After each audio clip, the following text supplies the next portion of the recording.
Because everybody out here in Tampa area knows you mostly for the tuning side. But like, where did that come from? There had to have been a spark somewhere. Are you a 93 guy or are you an ethanol guy? All right, on today's episode, we are at 813 Performance with Neil, aka Pencil Tuning. We're gonna put his little ad up right there. Today we came to the shop to show what we want to do for our builds for the 240s. So mine, I'm going JZ, I already know that. And in this video, we're gonna show you a little surprise because we might have found the motor. Besides that, we have Alex, he's on his way. Alex is gonna talk about SRs and what he wants to do on his S13. So let's get into this interview and say what's up to Neil. Tell me a little bit about what we're gonna talk about today. We're talking about selecting the right engine for your budget and application for drifting.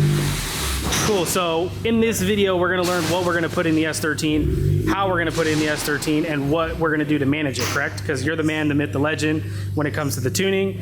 Everybody out here, if you guys are looking for a tuner or someone to build motors or any just kind of consultation and advice, this is the guy to come to. So in today's video, we're gonna talk a little bit about everything and let's get to it. JZ. I'm very set on JZ. I know you're the SR king. You love SRs. You live, eat, breathe, shit, everything about them.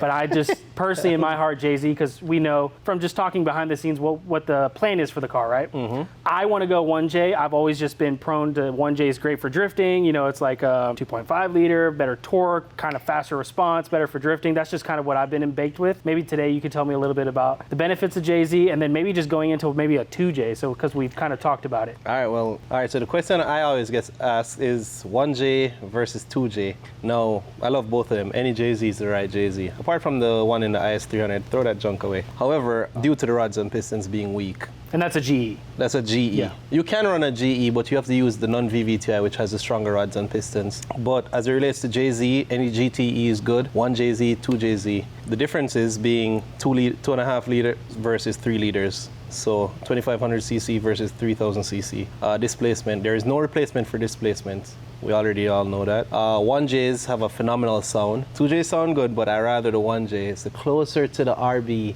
which is one of the best sounding 6-cylinders, inline 6s. Cost-wise, 1JZ GTEs tend to be cheaper on marketplace, used around, people take them out.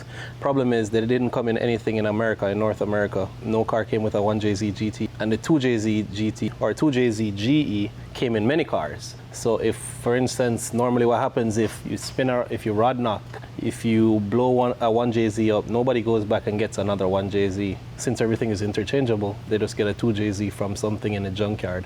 IS300, swap the rods and pistons, send it. So parts availability is one consideration for you, the 2JZ. Torque difference, the 2JZ makes more torque. Horsepower potential, granted it's a bigger engine, it will make more power. So those are your considerations. So all around what you're trying to say is 2J is the way to go. 2J is Everybody loves the 1J for the sound and what it is and what it's known for, but what you're saying, just longevity and power and everything, 2J is the ultimate way to go for just all around application. Yes, it's cool, proven, awesome. It's fast for a reason.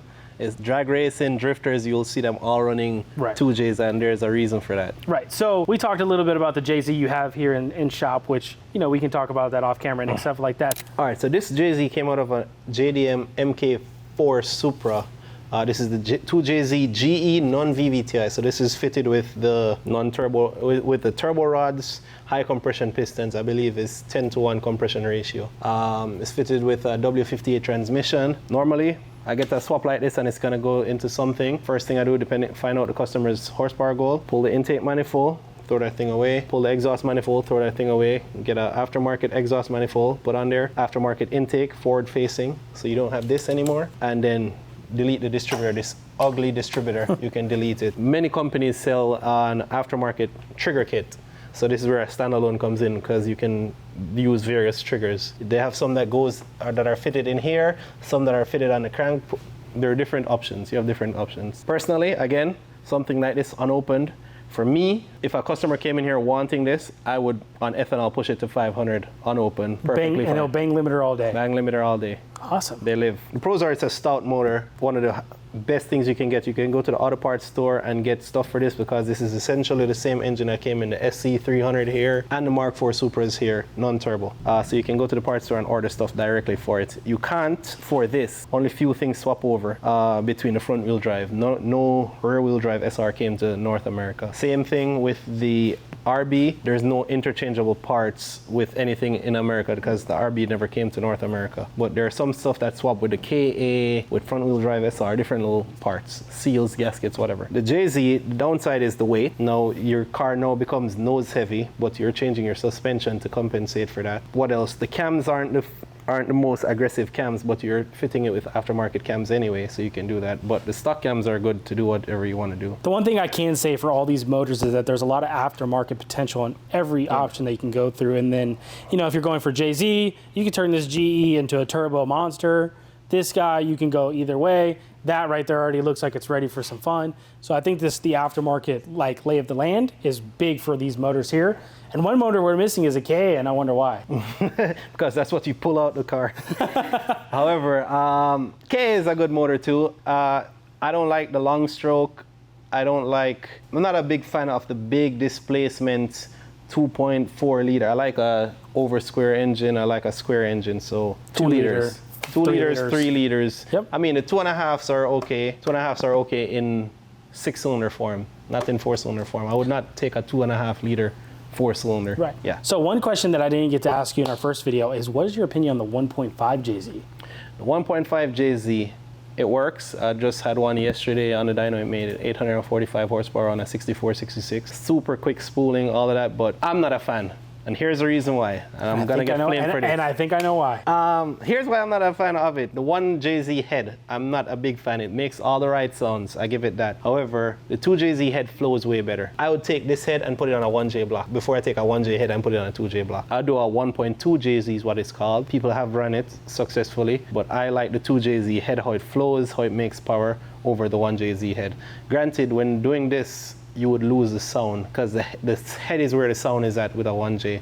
I personally love the sound, but I don't like the performance. The flow, the performance. There you go. For an application going 2J, right? What is the all-around way for drift build, right? So that's what I'm kind of going for, is kind of street drift, some fun, hit some corners, maybe take it to a track day or two.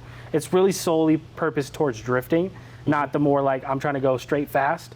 So what is more the route that you would go building a 2J in that sense? Of course, that's contextual to budget. So depending on what your budget is. So let's split it in half. So let's say I want to do a mild budget and I don't want to go super break the bank because it's not going to go super fast, but I kind of want to spend the money in the right places. All right, 2JZ. We're already starting with a bigger engine since you want the budget, where you can get parts. If anything breaks, you can get it next day, wherever. So 2JZ, VVTi or non-VVTi. I rather, for price-wise, getting a VVTi engine from an IS300, it's going to take some work. So you have to pull the motor apart. You're going to fix the head gasket because it comes with a single layer steel head gasket. You're going to put head studs in the thing. You're going to put rods and pistons in the thing, even if it's GTE rods and pistons, you know. The only difference between those two motors are oil pump, and one doesn't carry the oil squirters, being the GE doesn't carry oil squirters. But with the fuel technology these days and oil technology, you really don't need them. So VVTi, yes, that can swing your power band. That brings in a lot of low-end torque, which could be beneficial for drifting. But honestly, if you're going to put cams in the thing, you can save a few bucks by going non-VVTi, which they said the non-VVTi G head is a really good flowing head in factory form.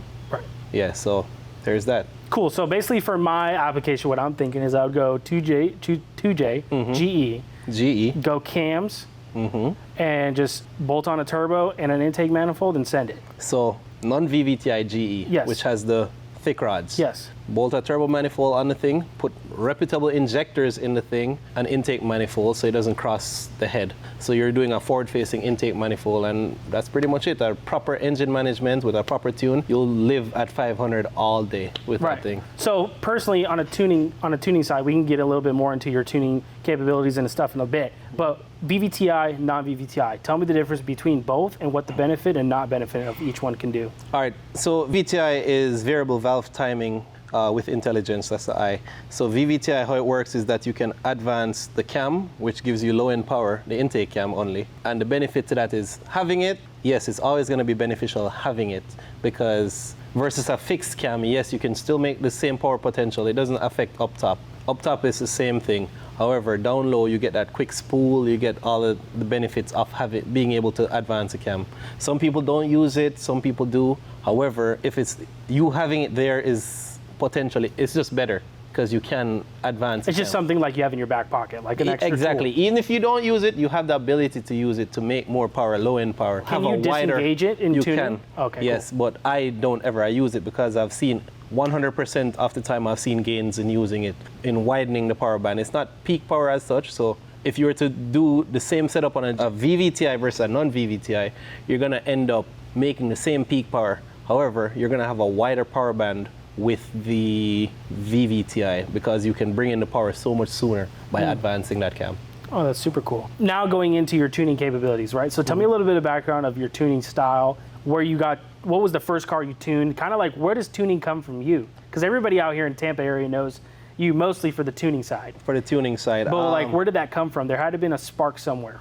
So years ago, growing up in Jamaica, I drove in a friend's car. I'll never forget it. I've been in many turbo cars, but one day I was late for school. I was going to university, and I asked him to drop me to school because I was at a shop working on a rally car, Terry's car. And he brought me to school, and going up to school, he was driving slow the whole way. And then we got on the back road, back stretch to my school, and he planted his foot, and that thing spun first gear, spun second gear, spun third gear, spun fourth gear. And I was like, holy crap, what is this? And he was like, yeah, I tuned the car and it made 400 plus whatever. And I was like, you tuned it and that's what made it make this kind of power? And he's like, yeah, it was tuning. I was like, yo, I need to figure out how to do that. So after that, I just started reading up. This is back 2000 and maybe 2008, 2007. And at the time, the guy who tuned it, he had the fastest 1.3 liter Starlet in the world. He tuned that. He had a bunch of cars under his belt. So I just became interested, started reading up on it, doing research every single night, put myself to sleep by doing research, understanding how the motor works, all of that. I do really well with like swapping information. So I figured out how to intertwine that motor data with tuning. Right. That's it. And I mean, just like the little finicky things, like you said, taking a distributor out of this thing and just putting a freaking sensor in the front and called it a day. That's it. Here is my opinion of the ultimate SR with minus the turbo. So check it out. So this would be rear wheel drive block, front wheel drive VVL head. Now VVL is variable valve timing. So it's essentially the same thing as a Honda B series head. So you have VTEC on it. Okay. In that you have a low cam and then it pops and you go to the high cam. So you're essentially low cam making all this power, and then race cam, it changes over to a race cam on top. Does it make that sound different? It makes a hell of it's louder than a B series. So it makes a sound difference. ID injectors, of course, on this. Mazworks make an intake manifold, fuel rail. Mazworks makes everything to make this swap happen. The rockers, you don't have rocker issues with this head because the rockers are mounted on two shafts, intake on the exhaust, so you don't have to worry about ever popping a rocker off or anything. Honestly, the stock head, I have known people to make over 1,000 on the stock ports, stock valves, stock head. Springs, of course, springs are retainers, but yeah, stock head. OEM cams come with really good camshaft ratios, meaning that the cam specs, I think it's 12.8 millimeter lift on the cams, which is like a race cam in anything else. On the high cam and on the low cam is 10 millimeters on these specific ones. But this to me is the ultimate SR. The manifolds bolt up. However, there's slight differences. It bolts up, but you just need to slot the bolt holes to drop it down a little bit because there's a slight difference between it. But outside that, everything else, alternator, water pump, all that is the same. That's it.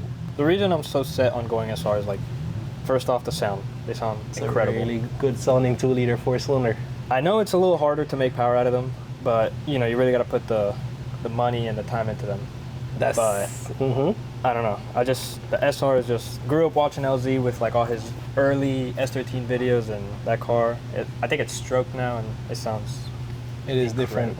Yes. I mean, yeah, I understand. I wouldn't say essentially that it is harder to make power out of them. They flow really well, all variations of them. However, there are some things that some people overlook and not know how to look at. But I think I've addressed a lot of those. I'm still open to learning. Mazworks teaches me a lot, looking at other people do it, regular grassroots guys. There's still more to learn, but I think one of the biggest things that was affecting the SR community, which held us back, was that we were putting small turbos on every SR and it was choking us. Guys would put T28, that would be the go-to. T28 turbos. No, these things need to breathe. Put a bigger turbo on them. GT30s. The smallest turbo I'd upgrade on an SR is a GTX30, which is a 58 millimeter turbo versus the tiny 40-something millimeter T28s. You know what I'm saying? This right here is an ultimate street car. This will be making 450 horsepower with this setup. Honestly, personally, If you do head gaskets, head studs in the OEM engine, the stock engine, with a good tune, you can live at 400 all day. Okay. Yeah. That's good to know. Yes. Basically, moving forward, I've had a lot of big questions on the fueling side. So what is something you recommend as a tuner and everything for fueling? Because I feel like fueling is one of the most important parts that people miss cheaping out on building a car. So in my day-to-day experience, I tune cars every single day. One of the biggest issues, especially if it's a car that we don't build because we overbuild fuel systems here, but it's always a fuel system that fails on the dyno every single time. Incorrectly sized injectors, poor quality injectors, bad fuel pumps, incorrect lines, running out of lines. Like you want to make 900 on stock fuel lines on an S13, like it's not gonna happen. Priorities, here's what I recommend. Injectors, quality injectors. I personally, this is me, I'll look at the camera for this one. Injector dynamic injectors. I don't care what anybody says, I am yet to have one fail. I've never had one fail. I've had them dirty from fuel system with no fuel filter, but I've yet to have one fail. Injector data on it, once you put that injector data in, even if your alternator stops charging and your battery voltage falls, if you have the correct injector data, they'll still work. They'll get you home if you have enough battery. Like, I can't stress that enough. Quality injectors. I've had injectors on car, different brands, I won't say any names on those, but big brands that talk big game, and I've had one injector like go bad while doing a pull, and that could be catastrophic. So far I haven't had one fail to melt an engine down, but thankfully I've always caught it early. But I'm yet to have an injector dynamic injector fail, not one. Insert injector dynamics sponsorship. Yeah. So buy injector dynamics. 100%. I mean, I'm going to go with whatever you tell me to go because I know that, we have a good relationship and you're going to point me in the right direction. Yes. So back on the tuning side for a second. One of the biggest things that I like to stress on people is a good tune. Because a tune could be a make or break it, life death situation for cars. I know I've had a lot of experiences with SR stuff and it's just blowing up, and I would like to believe it's a tuning problem because you live by them and you make it work. So can you tell the people like what the importance of a good tune is and find a reputable tuner? Find a reputable tuner. You can check their track record. Most tuners have Instagram, they have websites where you can go on and see what they've tuned. You can speak to people on the ground like, hey, what's your experience? I mean, granted, you have to take everything they say with a grain of salt because people do dumb stuff. People will have a car that's overheating and then try to beat on it still and it blows up or whatever and blame the tuner. But you can just speak to people around you in the area where that tuner is. You can look at their track record. Do not use horsepower as a measure for how good a tuner is. It's not very hard to make horsepower out of anything. However, it's harder to keep engines together. Safeties, like the first thing I do in any tune, in my case personally, is set up all the safeties. So after setting up all the base sensors, I set up overheat protection, I set up lean protection, I set up oil pressure.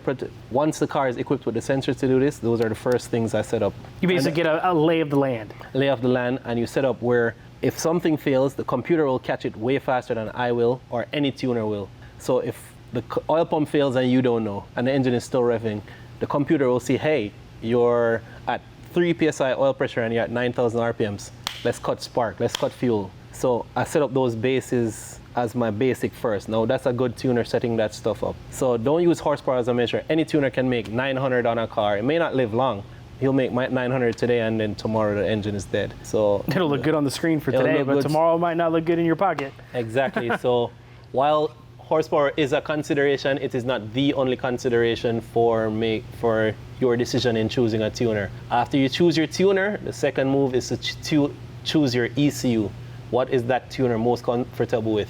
And then you're gonna find a cross between what the tuner is most comfortable with and your budget.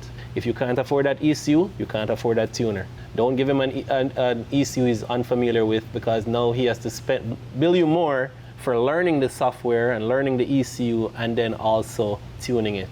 100%, 100%. So going into that management, right? So we're talking about ECU management, engine management. What is something you're recommending for me if we're going to go for the 2J? And this is something that you're telling me you recommend to me. Obviously, we know all the platforms out there. We can name them all. But what is something you recommend? Drift application, 500 wheel horsepower. That's what I'm going with. And what is your recommendation? Granted, you're not on a very limited budget. I would recommend Haltech. Haltech. recommend Haltech for it. Haltech makes terminated JZ harness. If you don't want to do that, Wiring Specialties makes harnesses that plugs to Haltech's. But Haltech is a very stable platform and a very capable platform. If you're on a more limited budget, ECU Masters. ECU Masters is a very stable platform as well. They're closed loop, boost control, they're closed loop, lambda control is good, stuff like that. But that's I think they're $1,200 retail for an EMU Black. Don't waste time with a Classic. It is a capable ECU. It does everything the Black can do, but the Black is a better platform to work with, in my opinion. But Haltech, ECU Master, what comes? Don't even say the third one. I would just stick with those two. Let's just leave it right there. You're right. Yeah, and I think it's cool because I was already thinking about Haltech because I like the screen and everything and just kind of how everything displays, and it's something I can catch on the fly. There you go. And obviously with your capability of tuning, you'll be able to put parameters, I'm guessing, to where like if I am overheating on the track or if I'm drifting, you'll dummy proof it basically. Because in that world, you lost me. So what I try to do is somebody is full tilt sideways. They're not thinking about getting out the throttle. It's addictive. It's, you know what I'm saying? It's an adrenaline thing. And at the peak of your adrenaline, you might miss something. Let the ECU handle that. In my personal car, you'll see that there are no gauges. I'm not looking at no gauges. I don't care about gauges. I don't care about none of that. Let the ECU handle that. I might have one or two things there to like a CAN gauge, which can display everything, but quite frankly, I don't. I love the cars with all the CAN gauges everywhere, right? I personally don't look at it. I won't lie to you. I feel like tuners don't. They look at this like, oh my God, this is just like, you need way too much help here. Yeah, my eyes, I'm not a chameleon. I can't look left and right. Oil pressure is falling off, cars leaning out, this is happening, that's happening. No, I don't care. Let the car do its thing. Let the ECU handle that. If it sees something wrong, it will shut it down way before I could. You know what I'm saying? Super cool, super cool. All right, so we talked a little bit about motors. We talked a little bit about fueling and management, right?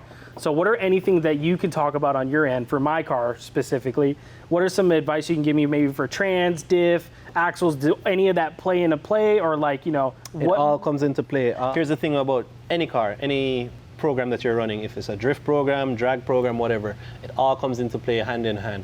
Now for the drifting platform, which is what you'll be using your car for mostly, street drift, you want a strong trans that can stand up to the abuse of clutch kicks, ripping sideways, like changing directions, all of that good stuff. CDO9s are really strong. I hate them because you have to make sure you have the right ratio behind that, so your differential, your final drive comes into play. Outside of your final drive, your drive shaft, that's what connects your differential to your transmission. So you have to select your transmission first, and then based on selecting your transmission, that's gonna determine what clutch you're gonna run, because the clutch has to match the input shaft of the transmission, and on the output side, you have to know the length of the drive shaft and what drive shaft to run, and what final drive to run. So now if you're using a CDO9, CDO9s come in cars that come with 3.3 final drive. An S13 comes with a 4.1 final drive. Now the higher number means that you have quicker acceleration but less top speed. So like a CDO9, you roast with a JZ in it, you'll roast the tires all the way to fourth gear. And even fourth gear, you'll roast the tires too. It's just not usable at that point. Yep. It's not usable, but that comes down to your driving style and usable power band too. So turbo sizing comes into play again. Yeah. So there are so many things to take into consideration. And when turbo sizing comes into play, your cams come into play. Where do you want the power band? Where do you want the power to be? So there are many considerations. And to finalize all of that, you say, hey, I want 500 horsepower, a quick spooling 500 horsepower. Maybe I can drop the final drive on my S13 down to a 3.7, 3.6, somewhere there, where it will spool up fast, it will spin the tires really easily, and with the size turbo I have, it will light really quickly. So a CDO9 could be used based on budget. It's a cheaper transmission to run. An unsung hero out there is a Tremec TKO or TKX transmission. Those are not many people use them, but they're similar to the T56, but they are warranted. So I think they do the TKO 500 or 600 up to 600 horsepower. Those transmissions are warranted. So if you break it, you can send it back to them, and I believe they fix it. Oh, that's cool. Yeah. So TKOs, and they have the LS bell housing, so you could use a T56 to JZ adapter plate and it will all go right together. Awesome. So one of the few things that I didn't touch on, I think, is turbos, turbo sizes, turbo manifolds, Chinese manifolds, Chinese turbos. Tell me about what's something about you've used that you've proven to work, and some things that like just stay away from. Chinese turbos, man. Chinese turbos, no go. I've had them work. I've had a lot of them work. Majority of them work. However, I've done comparisons. There's no Chinese turbo that's going to compare to the Precision of the same size, or the Garrett of the same size, or a Borg One or SXE of the same size. These people invest millions of dollars in their technology, and the thing about it is they invest that kind of money in their technology for it to work. Chinese brands buy one, knock it off, push it out. But on the dyno, which is our measuring tool, I've had it on the hub dyno and on my chassis dyno, where pound for pound, Garrett has always won. Every single time. I've never had one beat a reputable brand. Precision has always won, pound for pound. So, like, say for instance, let's use a 58mm turbo versus a Garrett GT3076R. The GT3076R at 15 PSI is making, argument's sake, 350 horsepower, and the Chinesium is making freaking 18 PSI to make the same power. I mean, boost is irrelevant in that case. However, there's something, you're pushing that turbo harder to make the same kind of boost. If you want longevity, good customer support, you can call and speak to somebody who speaks English, buy from reputable brands, and it will last longer. 100%. So one of the other things I don't think we spoke about too is fuel. Fuel, I think, is really important. A lot of people put shit fuel in their cars, run it, and they don't know what's going on. Some will start smoking, start smelling weird. So are you a 93 guy or are you an ethanol guy? Ethanol guy, all day. Ethanol all day. 93 works. Yes, you can make power on 93. I've made lots of power on 93 on lots of cars. The thing about that is with fuel, the risk, not the risk, but the margin of error is a lot closer. And there are so many things that come into play where it could not even be your fault or the tuner's fault or nobody's fault. You pick up some bad fuel. The guy was having a bad day and put 87 in the 93 tank. Yeah, it's a lawsuit to the gas station, but your engine is already gone, you know what I'm saying? Ethanol, I have had bad ethanol from the pump, thank God for ethanol sensors. However, ethanol is more forgiving, way more forgiving, which is why you'll see these cars making 900 horsepower on pump ethanol, and people are like, yo, but it's not, it's just so much of a cooler fuel that it works really well. And then what's the stuff that comes in cans? So talk about ignite and then pump. What's the difference and what's the benefit? All right, so you won't have that mistake. Like how I said, the guy having a bad day might mix it up. You won't really ever get that mistake from cans. So ignite, 1-ethanol, VP, any of these things are consistency is what you get from them. When you buy a can of C85, you're always getting consistent C85. If you're buying a can of 1-ethanol, Real Street has a whole video on how it's produced and all of that, quality control, all of that. You're buying consistency, essentially. Yeah, you're buying basically like something you don't have to think about twice. Ever. And then also, is there additives inside of that fuel that help? There are additives in there to prevent knock, to reduce combustion temps. There's a lot of science that goes into it, and it's always there's consistent, but there are additives in there.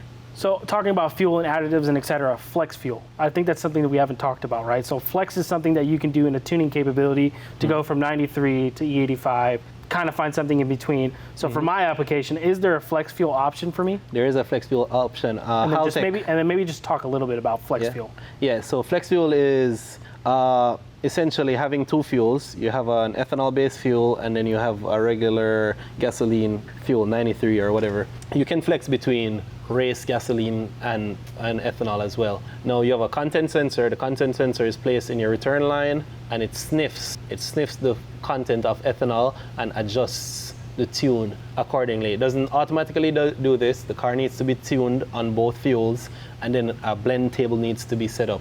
So you're blending both fuels. So if you did 30% ethanol, it would know that it's 30% and blend only X amount of the ethanol map into the pump gas map.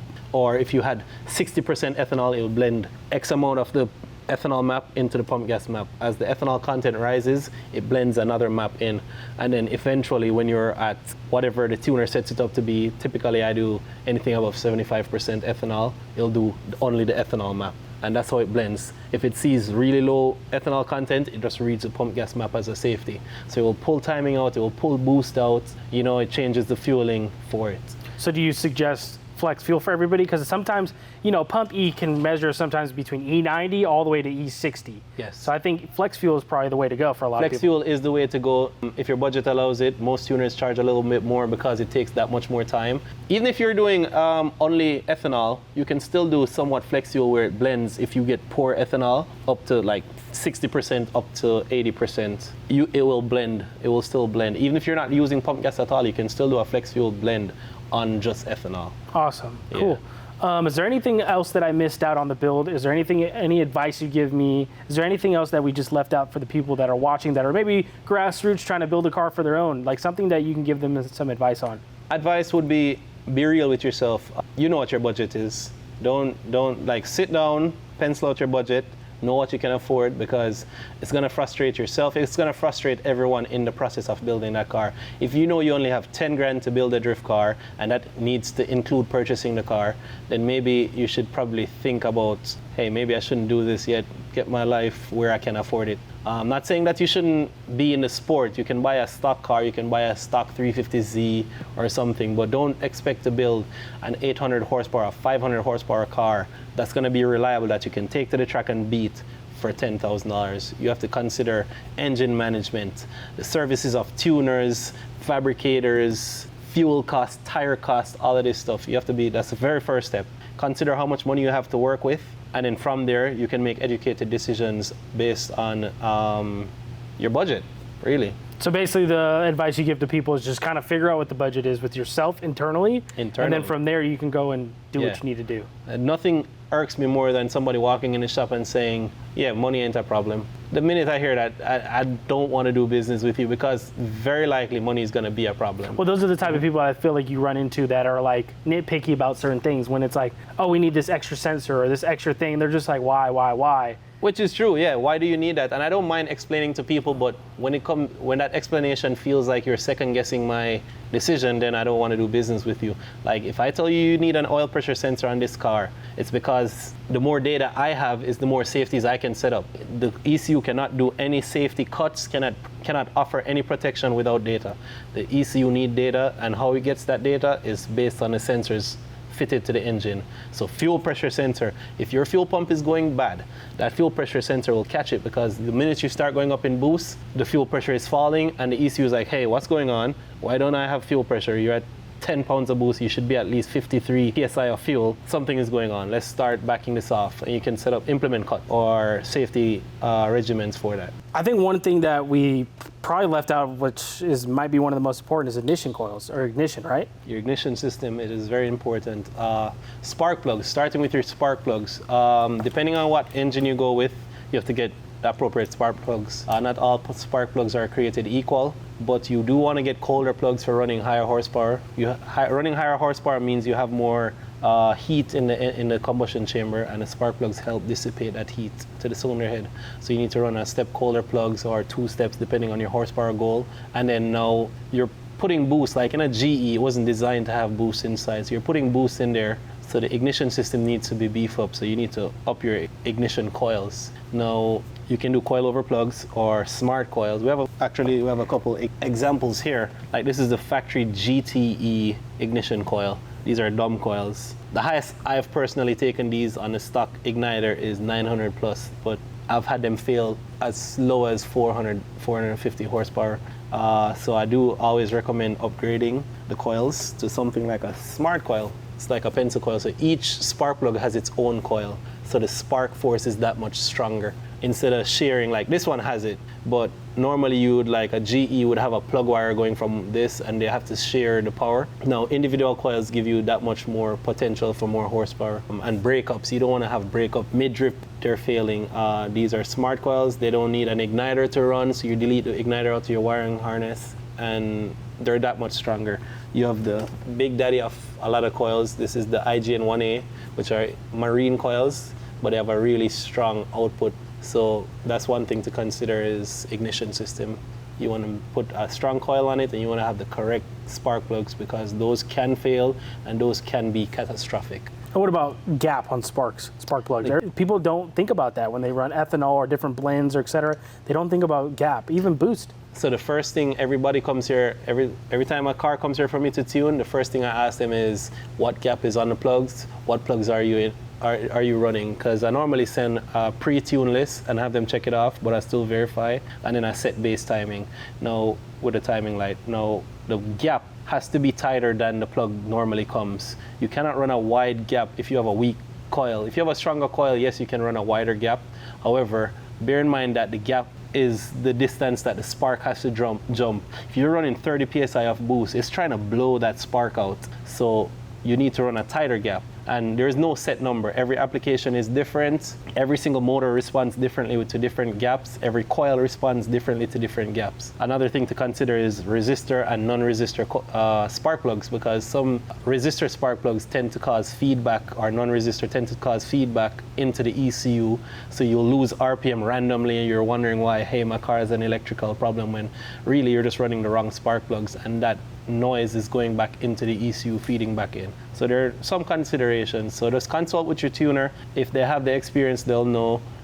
If not, just do research. 100%. All right, man. Well, I appreciate you so much, Neil. All this game, all this knowledge for everything I needed to learn about the 2J, about my build and everything like that. Definitely will be coming to you for everything, and just thank you for all your help. I appreciate it, bro. I appreciate it. Cool.